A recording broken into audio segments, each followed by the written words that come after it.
জানাবো এখনকার বিশেষ বিশেষ সংবাদ আর প্রতিদিনের বাছাই করা খবরগুলো পেতে চ্যানেলটি সাবস্ক্রাইব করুন। শুরুতেই হেডলাইন্স।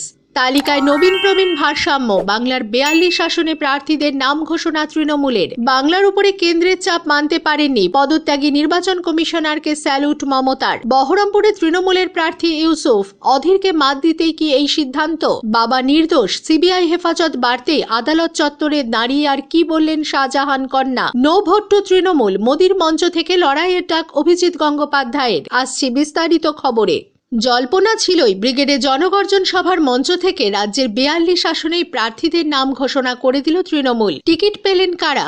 প্রার্থী তালিকায় যেমন রয়েছেন সৌগত রায়, সুদীপ বন্দ্যোপাধ্যায়দের মতো দলের প্রবীণ নেতা, তেমনি জায়গা পেলেন সায়নী ঘোষ, দেবাংশু ভট্টাচার্যরাও। বাদ পড়লেন অর্জুন সিং সহ 7 বিদায়ী সাংসদ। ব্রিগেডের মঞ্চে বক্তব্য রাখতে উঠে কেন্দ্রীয় নির্বাচন কমিশনারের ইস্তফার প্রসঙ্গ টেনে আনলেন মমতা বন্দ্যোপাধ্যায়। গতকাল কেন্দ্রীয় নির্বাচন কমিশন থেকে ইস্তফা দিয়েছেন নির্বাচন কমিশনার অরুণ গোয়েল। ফলে নির্বাচন কমিশনে রয়ে গেলেন একমাত্র মুখ্য নির্বাচন কমিশনার রাজীব কুমার। কেন অরুণ গোয়েল পদত্যাগ করেছেন তা এখনো স্পষ্ট নয়। সেই কথা টেনে এনে মমতা বন্দ্যোপাধ্যায় আজ ব্রিগেডের জনগর্জন সভায় বলেন, আমার প্রথম কথা, গতকাল একজন নির্বাচন কমিশনার পদত্যাগ করেছেন। সংবাদপত্রে দেখলাম বাংলার ওপরে কেন্দ্রের যে লুট করার প্রচেষ্টা, জোর করে দখল করার যে চেষ্টা, তা তিনি মেনে নিতে পারেননি। তাকে আমরা স্যালুট জানাই। ভোটের নামে কলঙ্ক করছে এরা, নিজের ল্যাজ নিজেই কাটছে। যে গাছের ডালে বসে আছে সেই গাছের ডালই কাটছে। বিজেপি বারবার বলছে মোদির গ্যারান্টি। সেই কথা টেনে মমতা বলেন, কিসের গ্যারান্টি? গ্যাসের দাম কতটা বেড়েছে? 1000 টাকার গ্যাসে জ্বলছে কত টাকার চাল? কোথায় আপনাদের গ্যারান্টি? আমরা 52,000 কোটি টাকা খরচ করে বহু শ্রম দিবস তৈরি করেছি, 544টি টিম পাঠিয়েছি, কি পেয়েছেন? গত 3 আর্থিক বছরে টাকাই তো দেননি। বাংলার মানুষ খাবে কি? আপনারা টাকা দেননি, না দিয়েই বলেছেন খেয়ে ফেলেছে। আমি বলি, মোদি বাবু তথ্য যাচাই করে নিন। গত কয়েক বছর 43,000 বাড়ি তৈরি করে দিয়েছিলাম, সেই টাকা এখনো দেননি। আপনারা যদি টাকা না দেন তাহলে আমরাই 11 লাখ লোকের বাড়ি তৈরি করে দেব। ক্রিকেটকে বিদায় জানিয়েছিলেন আগে, এবার রাজনীতির মঞ্চে প্রাক্তন তারকা ক্রিকেটার ইউসুফ পাঠান।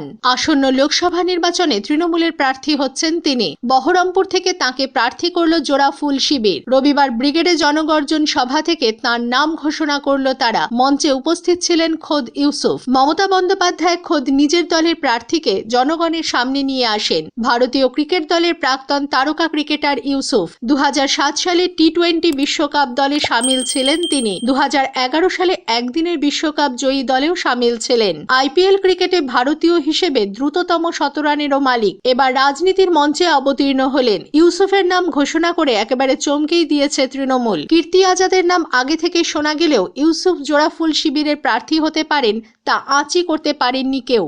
মুর্শিদাবাদের বহরমপুর আসনে ইউসুফকে প্রার্থী করেছে তৃণমূল।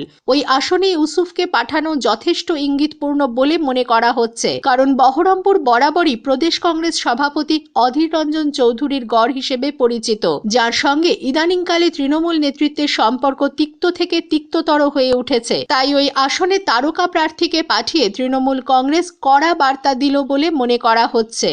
সিবিআই হেফাজত শেষ হলো না সন্দেশখালী তৃণমূল নেতা শাহজাহান শেখের। রবিবার তাঁর হেফাজতের মেয়াদ বৃদ্ধির আবেদন করে বসিরহাটের মহকুমা আদালতের দ্বারস্থ হয়েছিল সিবিআই। আদালত সেই আবেদন মঞ্জুর করে আরও 4 দিন বাড়িয়ে দেয় শাহজাহানের সিবিআই হেফাজত। এই নির্দেশ শোনার পরে আদালত চত্বরে ক্ষোভ ঝরে পড়ল শাহজাহানের মেয়ের গলায়। রবিবার শাহজাহানকে নিয়েই বসিরহাট মহকুমা আদালতে হাজির হয়েছিল সিবিআই। উপস্থিত ছিলেন তার আইনজীবী এবং কন্যার শাবানা ইয়াসমিনও। আদালতের নির্দেশের পর উপস্থিত সংবাদ মাধ্যমের প্রতিনিধিরা ঘিরে ধরেন শাবানাকে। তাকে প্রশ্ন করা হয়, বাবার সিবিআই হেফাজত নিয়ে কি বলবেন? আপনার বাবাকে কি ফাঁসানো হয়েছে? জবাবে শাবানা বলেন, বাবাকে অবশ্যই ফাঁসানো হয়েছে, আমার বাবা নির্দোষ। এরপরে তাকে প্রশ্ন করা হয় কারা ফাঁসিয়েছে। জবাবে নিরুত্তর ছিলেন শাবানা। তাকে আবার প্রশ্ন করা হয়, দল ফাঁসিয়েছে বলে আপনি মনে করেন? শাবানা এই প্রশ্নের জবাব না দিয়ে সামনে তাকিয়ে সোজা হেঁটে বেরিয়ে যেতে থাকেন। প্রশ্ন আসে, বিজেপির ওপর কোনো রাগ আছে কি? এই প্রশ্নের সরাসরি জবাব দেন না শাহজাহান তনয়া। তবে আর নিরুত্তর থাকেননি। তাকে বলতে শোনা যায়, সত্যিটা খুব শিগগিরই বেরিয়ে আসবে,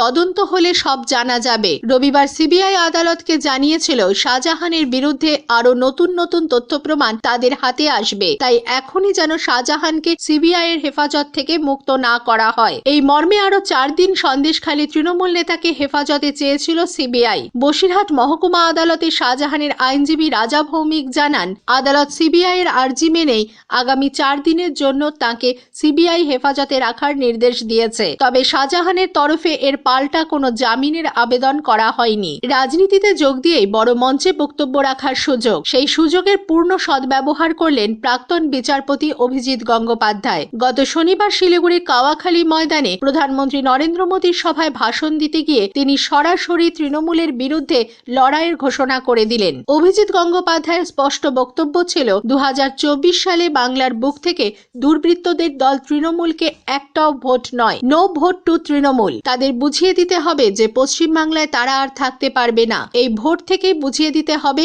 2026 সালে তাদের বিদায় আসন্ন।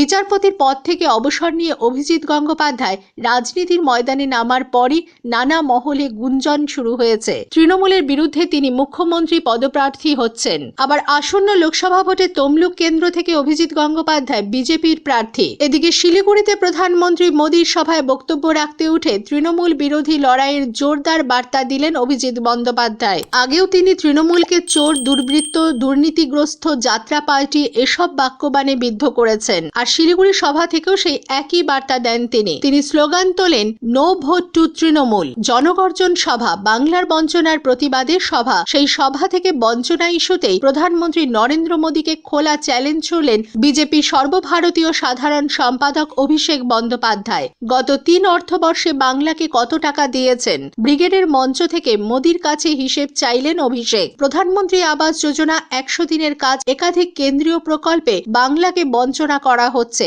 এই অভিযোগে গত 1-1.5 বছর লাগাতার আন্দোলন করেছে রাজ্যের শাসক দল। এবার লোকসভাতেও তৃণমূলের বড় হাতিয়ার এই কেন্দ্রীয় বঞ্চনা। রবিবার ব্রিগেডের সভাও ডাকা হয়েছে এই বঞ্চনা ইস্যুতেই। যদিও দিন 2 আগে প্রধানমন্ত্রী নরেন্দ্র মোদী নিজে এসে বাংলার প্রতি বঞ্চনার অভিযোগ অস্বীকার করে গিয়েছেন। মোদীর দাবি ছিল, কেন্দ্রীয় প্রকল্পের টাকা তৃণমূলের নেতাদের দুর্নীতির জন্য মানুষের কাছে পৌঁছয়নি। আসছে আবহাওয়ার খবরে। দোলের আগে কেমন থাকবে আবহাওয়া?